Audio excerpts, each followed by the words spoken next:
What if there was a company that everybody knew of to look for houses, and everybody goes on there and searches for houses when they're bored and stuff, and so that company, they just sit back and they just collect all the data. They just know what zip code is looking at what zip code and how much those people can afford. Everyone's looking at this one zip code and everybody seems to be able to afford this certain amount. And let's say that billion-dollar company uses that information to go into that zip code and start purchasing houses. What up, what up? Hey, welcome to the iBuyer experiment. Hey, do you want to know how to get the attention of the CEO of Zillow and the CEO of Redfin now? Well, Yes. Sean Gotcher from Las Vegas, a realtor in Las Vegas, and a TikToker found out TikToker. he took on the iBuyers with a viral video that has now been seen more than 3 million times, shared almost 100,000 times. Yep. And he proposes a scenario of what if, let's say, everybody used a home searching site. This unnamed search site was just collecting data on what home buyers were searching for. And what if in a neighborhood, these home buyers could afford to pay whatever, and this large company that everybody uses to search for homes when they're bored, and some have said it's even better than sex. I don't know, but that's what they said, right? The commercial, we've all seen it. I'd say they Not ain't doing true. it right. Not in my But case. What if this company decides they're going to start buying houses in this neighborhood, and what if they buy 30 of them? And let's say they buy 30 houses at $300,000, and then let's say on the 31st house they purposely overpay. And what if they pay $340 for that house? And what we know is most people that buy a home get a loan, and if you get a loan, you have to get an appraisal. If you get an appraisal, then the home has to have a comp, right? Yep. So what if this company doesn't need to get a loan because they have all cash, and they're able to just buy this house for $340 and way Create a comp. overpay what anyone else would pay? And like you said, Elliot, create a comp, and then what if then the new normal for that neighborhood is now $340, That's and their they go and basis. sell their other 30 houses, and they just make $1.2 million. That they acquired the 300 for, right? So now they catch the margin on all of those. So wouldn't that just be an interesting world to live in? That would be so interesting. So Well, Jason Flynn here says, it's cool, guys. The iBuyers say that's not what's happening, so it must not be happening. oh, that's what they said. This is on one of these articles. that was the viral TikTok. It's brilliant, Sean. Thank you so much Yes. for bringing that out into Good job, the world. Sean. Woohoo! Yeah, and for Sean. getting the attention, like I said, the CEO of Zillow and the CEO of Redfin now, Glenn Kelman, actually retweeted and said, hey, this is absolutely not true. We are absolutely not doing this. So let's digest it. What do you guys think? I think Redfin's probably not doing it.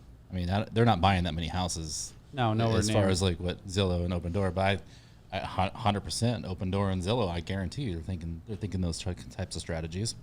They have to. Well, the proof Why in the not? pudding is that the buy the property, service fee / concessions, and then they resell it, right? Like, I mean, that right there is a comp strategy. There's if that was not a comp strategy, they would just buy it at the basis, right, of the property. So that to me is the writing on the wall right there. So They're clearly operating from those strategies. Eileen Kina wrote, "Conspiracy theory ? There was a time. That there was a conspiracy theory that Zillow would get in the business of buying and selling homes. Zillow adamantly denied that this was ever part of their plan. Sometimes conspiracy theories become reality." Well, it's just like anything. If anyone wants to prove or disprove, it's just called research. Get a huge, say, 20-mile area where these companies are buying, and see how many houses they've bought within the last 12 months. See if you see a trend. So I think the price fixing theory. Right, price fixing. I don't know that I necessarily see that happening Right. I don't think they're necessarily purposely doing No. it right now. I Well, mean, it's going to cause the Department of Justice. but eventually to come and investigate. they I have to guarantee start that's they have to gonna start happen. making decisions on certain things of their properties, and they're using all their data. So you don't think that they're using the data that they own houses in that same neighborhood if they were doing this? Of course they do. Of course they do. They're Yeah. a data And company first. That's called smart business. I mean, if you're not going to undercut all of your comps, why would you the other thing- undercut all of the sales that you made? The other part that nobody talks about that I think is just another piece that will eventually people will talk about is the companies that we just mentioned, Open Door, Zillow, Redfin. They are all what? House searching sites first, collecting that data. Well, they know where buyers are hot targeting, right? Now they have people with offer requests like, oh, well, we're more likely to buy here. It's a mix and match situation, right? They literally are holding all the keys because of their site traffic, right? Zillow alone, almost 300 million views a month. Open Door right now, their app has a ridiculous amount of downloads, is being widely used all over the place right now. And again, it's just like Jay just said a second ago, it's actually just smart business as far as that goes, and they can tell when they need to scale by the demand from the buyer, right? Like you want to see the pulse of a market, put the pulse on the fingers of the neck of the buyer, and they're able to do that. Well, regardless of it happening or not, I think everyone needs to ask themselves this one question. Whether this is happening or not, if you had access to billions of dollars to buy properties, what would you do? I think that would definitely be in my house. If you're definitely going to be thinking that if you're buying multiple homes in one single neighborhood or pocket. We're talking about though a strategy to price fix, which is Yes. illegal. Illegal. It's anti-competitive and unfair business practice. Maybe we'll But how do see you it prove become that? legal? How do you that? prove price fixing when you're buying that many homes? It's not. I mean, Because their argument's going to be, there's- the market's appreciating at Yeah, 1, the 2, argument- 3%. it's We're just riding the appreciated. trends, It's etc. appreciated. Who cares if I own 30 sense for them houses? to hold properties, right? Obviously their cost of capital, whatever else, right? Like if they're acquiring properties and they're slow to get to the market, like I've been they're saying going to that say about Zillow for a while. They're going to slow say to put their 30 properties on the people market. would have made that. They're going to say 30 people would have made that appreciation if we didn't own these. So who cares if we owned them? Zillow owned them. Well, let's, Yeah, well, we took made the appreciation. We took on the risk. again, like I'm saying, I don't think that that's what is happening. I do see it could be part of the future if iBuyers were to get more inventory. And Keith is laughing at me. Why are you laughing? You know, You love this. I mean, hey, people want to use the word conspiracy theory. Or there's always crazy stuff going on behind the scenes. well, conspiracy always fact, when right? there's a lot of money behind something, Oh. the picture is never painted fully. Yeah, they do a good job of hiding it. Well, just like you said with the person a minute ago, where Zillow, once upon a time, we'll never jump into buying houses. You know, they saw an opportunity and they took it. I'm And not can't. hating. I mean, I'm not yeah, hating. we can't hate. And we're not. We're just discussing.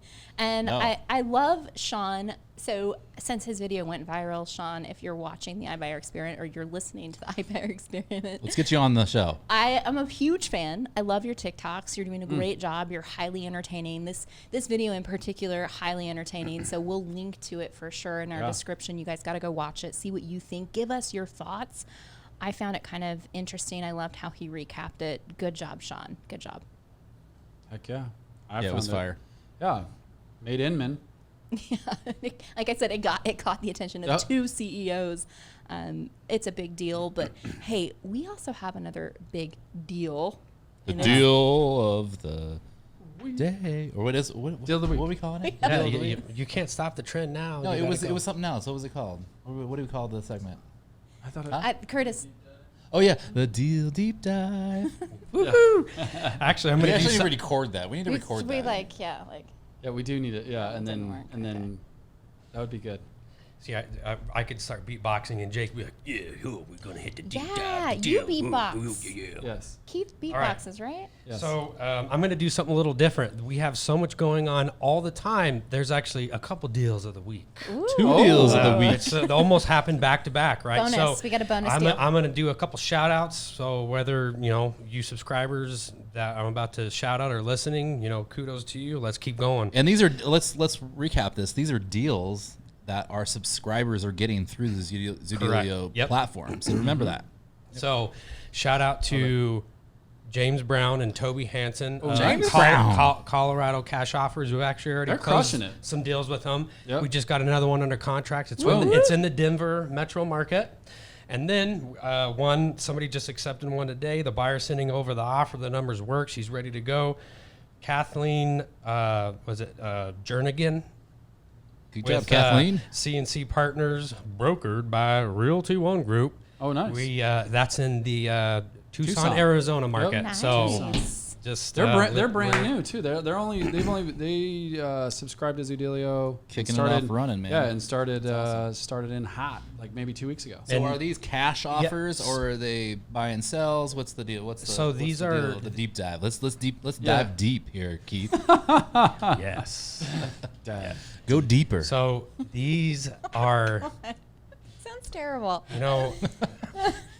Keith can't even concentrate now. No, I'm just thinking. I'm like, well, these are dirty minds. These are unique cash offers because they are all cash offer. You can be used that way, or the homeowner has the ability to lease the property back temporarily for a year, for 2 years, but it's either way. I think both of them are just using them as the all cash offer, and if they need a post possession, then they can work something out. So it's convenient.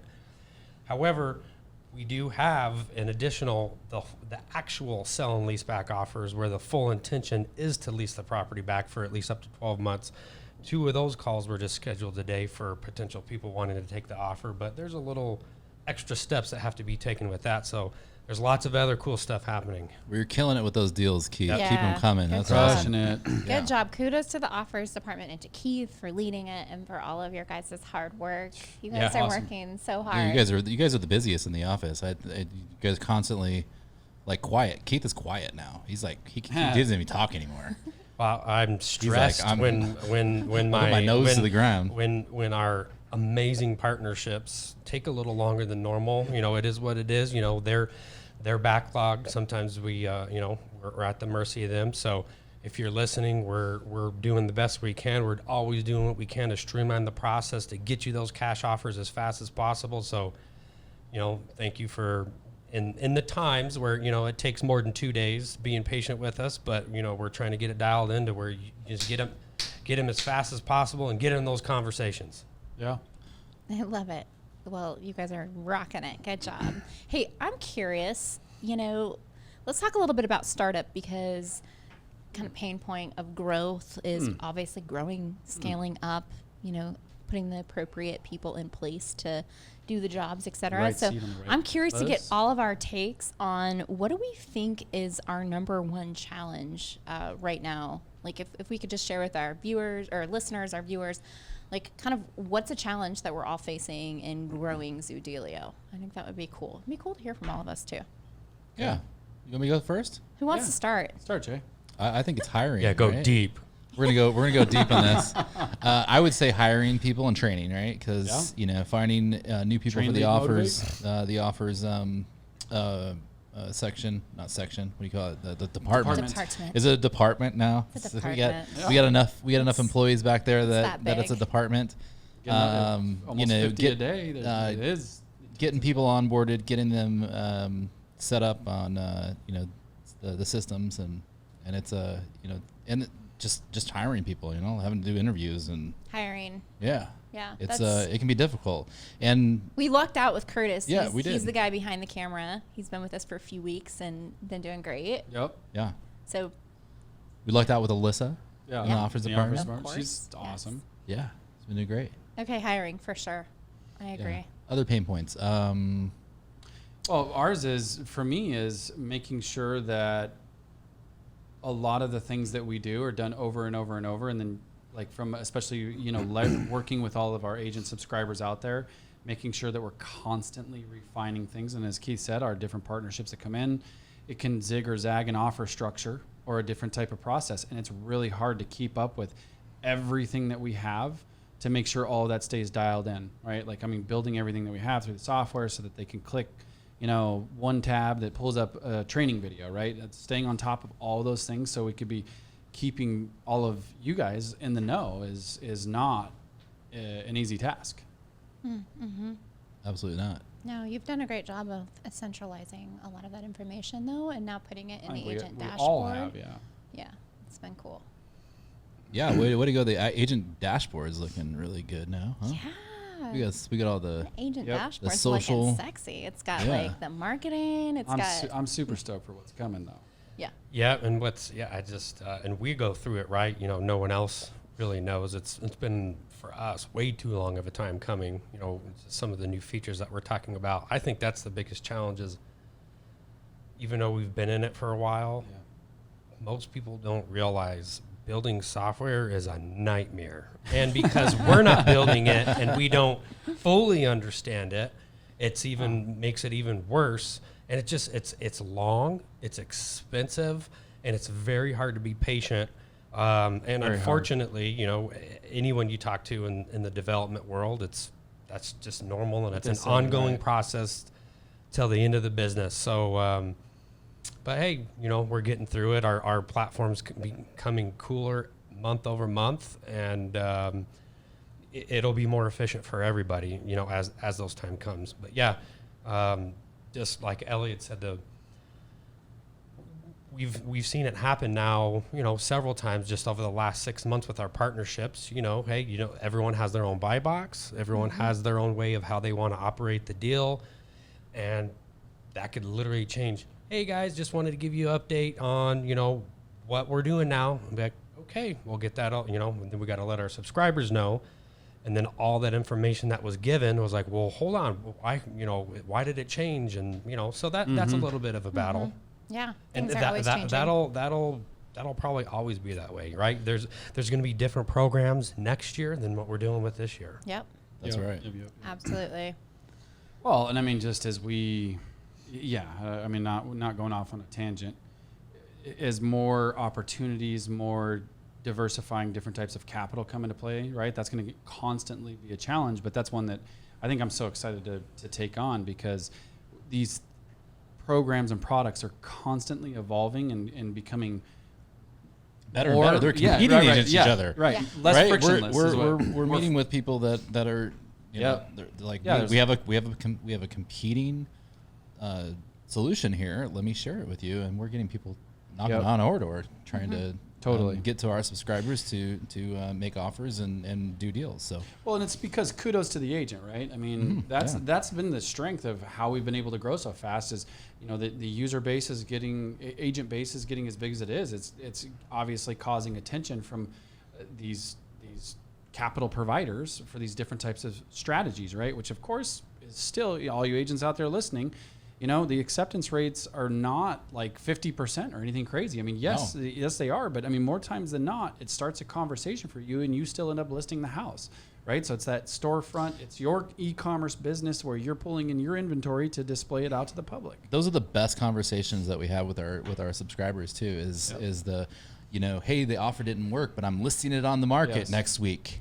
We're getting it ready to put it on the market. And we're like, great, that's awesome. You got a listing, right? And that's what this is for. Exactly. I get that all the time where, hey, you help me get the foot in the door, right? Instead of just making a random prospecting call, knocking on the door, asking, a FSBO, coming to somebody with a cash offering is a huge value proposition and changes the conversation. Key differentiator. And the agents, it doesn't change the conversation. It gives them a conversation to have with that consumer, right? Yeah. Well, it changes it. It changes it. I guess you're right. Yeah. And 100%. those are the ones that are really taking off with the system and are really getting it dialed in, and it's super exciting to see. 100%. I think that I would say that the most rewarding part of what we get to do is we get to empower realtors across the country to bring products and solutions that are really cool to their sellers and their buyers, and we get to give them a really neat digital interface to do that with. And so that is the most exciting part. And then what does that look like on a granular basis? It's a lot. Right. Well, just like the one that we were talking about right before we came in here, right? Where, I mean, we'll see, we're still in the finishing phases of putting it together, but where an agent, went up against an open door circumstance situation, and the agent was not involved in the open door, which there again, he would have not been paid at all in that circumstance. And we were able to come in and, make an offer on the property that it looks like that's going to potentially work for the homeowner. And now the agent's back involved. So that's a time that it does work. He wasn't getting paid. Now he's getting paid. Yep. Exactly. Yep. And that's what we love to see happen. Yep. Right? When we hear those success stories of you winning in the marketplace and you having something to compete and to bring to your people that's different and unique and sets you apart from the other 1.6 1.6 million realtors. I Yep. don't know how many it is right now. I thought it was like 1.4, but I 1.4, heard someone else saying 1.6. I don't know. I haven't checked lately, but it's a lot. There's a lot of us, right? We can all agree on that. It's a lot. And so I think the difference is that with Zoodealio, you have something different to talk about. You have something to separate yourself from the pack, and that's always a good thing in real estate. Hey, we went over something earlier that I wanted to kind of go back to, because I think it's just so pertinent to what we were talking about with like percentages and like awareness from these guys. Because when you really look at it, everybody wants to talk about like, oh, they only have 5% market share, or this, which they've come out and confirmed, and that seems to be pretty true in a lot of circumstances. Yet, if you really look at their data, is more hyper local, right? Like everything is based on like blocks and big data and all those types of things. It's more zip code based, block based, right? Like there's behaviors. Well, my question for us is if we started looking at certain blocks that these guys are operating in, right? Like I was telling you this the other day, where I was searching in a particular neighborhood, valuing something, and I was having a hard time going more than 5 houses, finding a house that wasn't owned by an institutional style buyer, right? So like I think if we took the time to actually look at where they're dominating, like certain areas, and you really see what their hot charts are, right? I know we did this in Santan Valley a couple of years ago when we built some of these strategies. But that's where, to me, they're controlling not only the mind share in those particular circumstances, but then it goes back to the price stuff that we were talking about more. Well, I think what also is not being included in that 5% market share is the fact that these companies are selling off a large percentage of the homes that they're acquiring off market to hedge funds, to real estate investment trusts, to sources that we never even see. And so unless you're also doing a really deep dive on the tax records, you don't see these transactions. And so what I would love to know is when they come out and say, hey, the retail iBuyers here in the Phoenix market have 5% market share. Well, what does that mean? Does that mean 5% market share of MLS? Or does that mean 5% market share of transactions? Because if you look at the transactions, my guess is they're just going off MLS. Well, and they can assign the contract in those circumstances. I mean, there's just all kinds of different strategies that's not even going to show in the tax record. Exactly. Well, and not to mention these, some of these iBuyers are hiring agents to just go and list properties too. So. Sure. Is that part of the 5% market share? Sure, exactly. So or is that just like, hey, we got a couple hundred agents that have a couple hundred listings? Well, it just becomes a game of Where's Waldo. I like that analogy. So I guess the reason why I bring that up, though, is just because like when you really start looking at the data, you know, a lot of people are saying like, oh, they haven't grown, but I mean, I can, again, obviously ground zero here, it has grown. And we are still in, you know, in the eye of the storm of one of the hottest sellers markets I know I've ever been a part of. We are once in a generation. We're experiencing a once in a generational surge. Yep. I mean, that's it. That's it. How wild is that? That's happened twice now in a decade. We saw the lowest lows ever, and now we're seeing the highest highs ever. I'm like, okay. Yeah. What a short term. Such a 180 exciting. trend. Is this the pendulum the other way? I don't know. All I know is, being here in the Phoenix metro area, we've been living and breathing this for over a half a decade, right? These, based on results, they're not going anywhere. No. And so regardless if they have 5% market share or 20% market share, you have to have a way to make yourself, you know, stand out over everyone else. That's right. And it's a competitive angle. Like, not only can you stand out, but you can shine. Yeah, absolutely. You're gonna thrive using this our software and this strategy. Well, and keep in mind, you don't need our software. No, you don't. To use this strategy. No, you don't. Right. We did it without the strategy or without the software, right? I mean, it's it works. You know, there are agents out there and teams. We were talking about Matt Chick, right? He does it. They just they pound the phones. You want to cash offer? You want to cash offer? You want to cash offer? Sure, you know, but you gotta experience the selling a home through a click of a button. Yeah. You know, if you've not sold a home with a click of a button, you need to. Yeah, really without cool. even talking to the person. Yes. Yeah, so many people. Well, again, I know we've used this so many times. What was it? 77% of homeowners will give up 7 to 10% of their equity to selling to a reputable cash buyer that they know can perform. It's true, right? Like that study was done on over 1,000 homeowners. It's a pretty good data source. So, all right, guys. Well, I think that wraps it up. Right? It does. All right. Well, thank you for watching the iBuyer experiment. Watching and listening. Please, what do you call it? Subscribe. Like, make a comment, ask us a question so we can answer it. And thank you. Appreciate you Sign guys. off. Bye now. See ya.